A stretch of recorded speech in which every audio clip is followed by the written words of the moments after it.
Welcome to another episode of the Global Green Action Project, a place where we get to meet amazing heroes doing great changes in the world to make it a more compassionate, kinder place through humanitarian, animal, and environmental initiatives.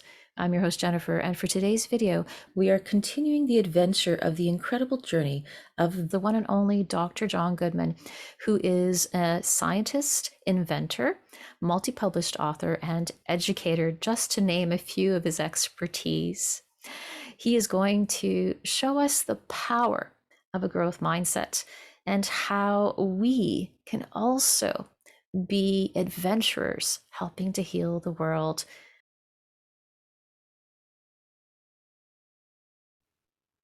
After all of that, I was doing some inventions because I've always been one to think of problems as probably having solutions, and maybe I can figure them out. I never was the kind of guy to be a really good entrepreneur in taking an idea to market and selling it and making money. But I did have some good ideas. And so I tried to get in, and I had a friend who had been a patent attorney, and he helped me figure out how to patent a couple of them. And I tried to make them market, but I failed and they died, and I couldn't afford the maintenance contract. So they're in the public domain now. And then I was hired to vet another man's invention.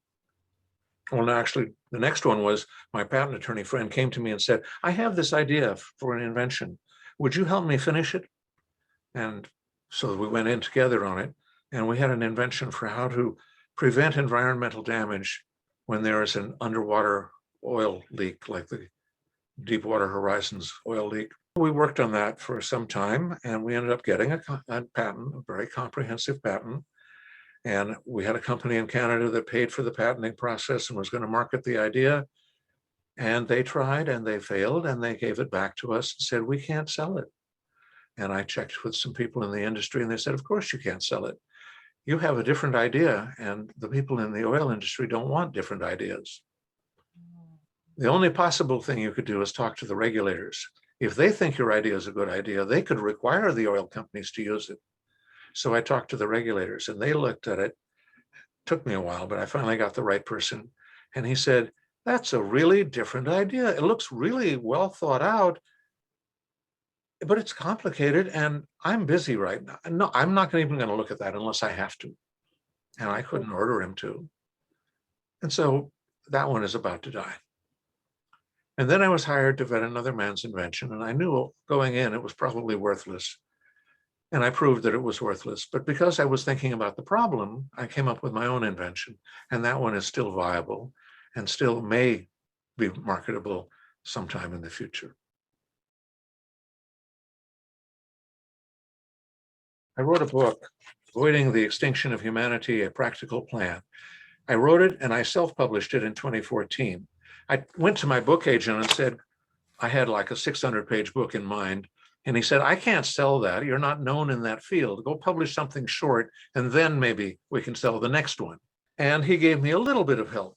He allowed me to use his imprint to say that it is Waterfront Digital Press down at the bottom there. And he gave me the ISBN number.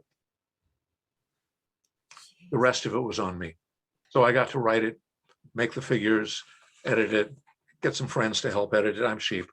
And I'm proud of what I did. Some of them are pretty complicated figures and pretty good to, this is an interesting little graph that shows CO2 over time on a logarithmic time scale, on the principle that we remember the last week with some vividness. We remember the last month or the last year with some clarity, the last decade a little more dimly, the last 10 decades, well, we haven't been alive that long, so it's history by that point. But this chart goes back to 50 million years ago. So back there, a million years doesn't make a lot of difference. 50 plus or minus 1 is sort of the same. But this is the CO2 level. It was way high then, it's down, and it's going along here. And then suddenly it goes, that red actually is the CO2 level. It comes screaming up. The temperature level, this is the average temperature, doesn't come up rapidly yet, but it will, because it tracks very closely back here. And this time scale is so short compared to that, that we know that if nothing changes with this CO2 level, the temperature level is going to go back up, way up. We're not talking 2 or 3 or 4 degrees Celsius, we're talking 7 or 10. And that will render the planet uninhabitable by human beings, not to mention a whole lot of other species we care about. So this book was written because that's an emergency. And that because I'm an inventor, I came up with a solution. I've noticed that we're trying to solve the problem using a dictum that applies well in politics generally. Think globally, act locally. Really doesn't work when the problem is global. We need to act globally. We cannot solve climate change by each country solving their piece of the problem on their own. It won't work. It doesn't work. We've tried it now for several years, sort of haltingly for the last decade, seriously for the last maybe 3 or 4 years. It's not working. It's actually getting worse. We are not even stopping things from getting worse. They're continuing to get worse. We need to do something much more dramatic. So I thought about it and I realized what we're trying to do is to convert our economy not to run on fossil fuels, but to run on energy from electricity generated by solar panels or by wind turbines. And the major problem there is the sun does not shine and the wind does not blow all the time everywhere. So people talk about local solutions. We have solar panels, we have wind turbines, they work well, they make energy really cheaply. We just need to store it in big energy storage systems so we can have it when the sun isn't shining and the wind isn't blowing. Energy storage systems turn out to be a really difficult and expensive problem. It at least doubles the cost of the energy, probably more. And it really doesn't work if you have a spell of no sun and no wind. Then it's really a problem. So you really end up leaning on fossil fuels again. Because, and this is also important and people do not appreciate it, human beings thrive on energy. We use far more energy from non-food sources than we get from food. And we are the only animal that does that. Every animal needs energy, and they get it by eating food. And up until 2 million years ago, that was true of every animal. About 2 million years ago, our hominid ancestor discovered how to control fire. I think the first use of fire was, well, keeping warm at night and having some light after sundown, but also protection from predators. You are really vulnerable when you're sleeping and a lion in the night comes wandering by and is hungry. But if you have a bonfire out front, that's a discouragement. And so they don't come by. And a little over 1 million years ago, maybe 1.3 according to one count, one of those hominids discovered something very important. I think what must have happened was some animal got burned up in a fire, maybe a wildfire.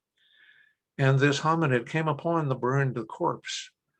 And probably the conversation in his head at the time went something like, oh, shucks, that looks like a really delicious chimpanzee or whatever. Too bad it's all burned up. Wait a minute. I'm really hungry.